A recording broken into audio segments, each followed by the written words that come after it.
안녕하십니까. 지표로 보는 시장 해설의 권혁태입니다. 오늘은 2022년 마지막입니다. 8시간 뒤면은 올해도 가고 2023년이 옵니다. 그래서 2022년 정리하고요. 그리고 2023년에는 어떻게 될지 한번 예측해 보도록 하겠습니다. 일단 지난주에 발표된, 이번 주에 발표된 지표들 보겠습니다. 일단 큰 지표들은 없었습니다. 미 상품 수지가 있었는데요, 계속해서 줄어들고 있습니다. 무역 수지가, 상품 수지가 이렇게 되면 결국 GDP도 올라가고,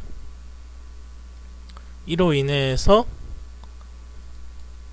만약에 이제 달러 강세가, 미국의 두 가지 축이죠, 세계를 경영하는 금융수지하고 무역수지가 있는데, 무역수지는 적자지만 금융수지는 거의 뭐 환율을 계산해서 하면 훨씬 더 많습니다. 실제로 이렇게 평상시에는 항상 적자지만 달러 강세가 있고 몇 번의 금융위기가 있을 때마다 미국의 금융수지는 막대한 흑자를 벌어들입니다.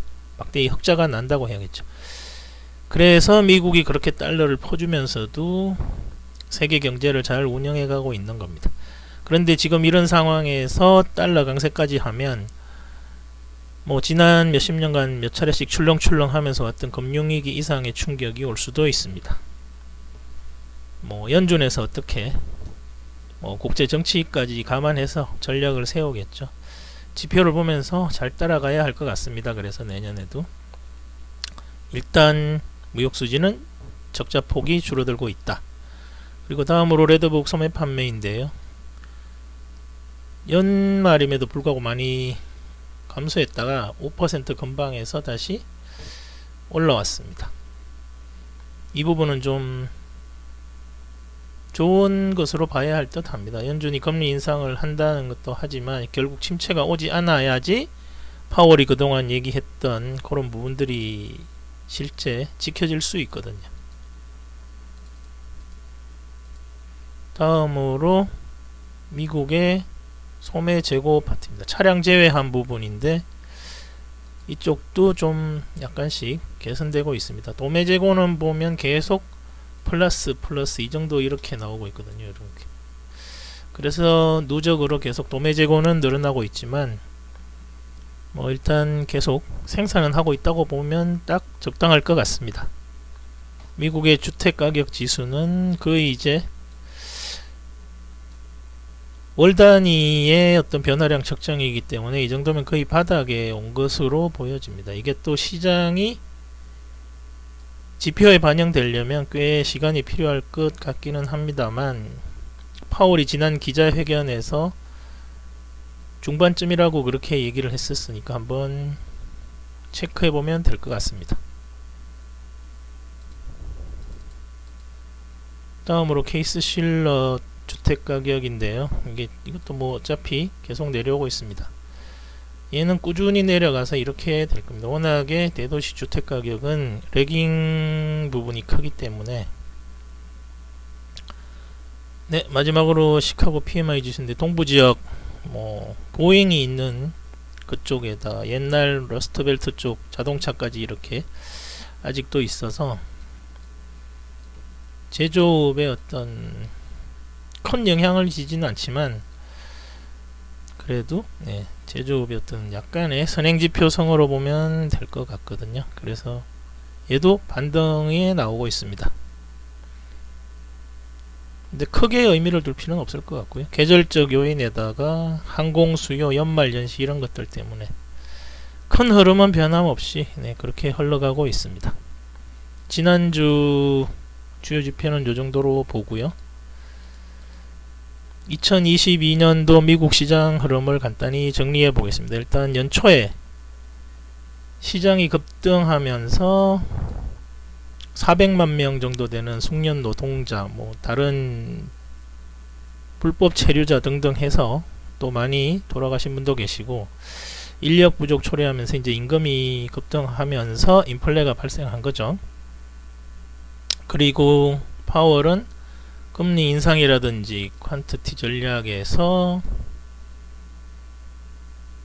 순간적인 걸로 인플레를 오판했다가 이제 여기까지 왔습니다. 크게 보면 시장은 그래서 하락을 이제 한 거고요.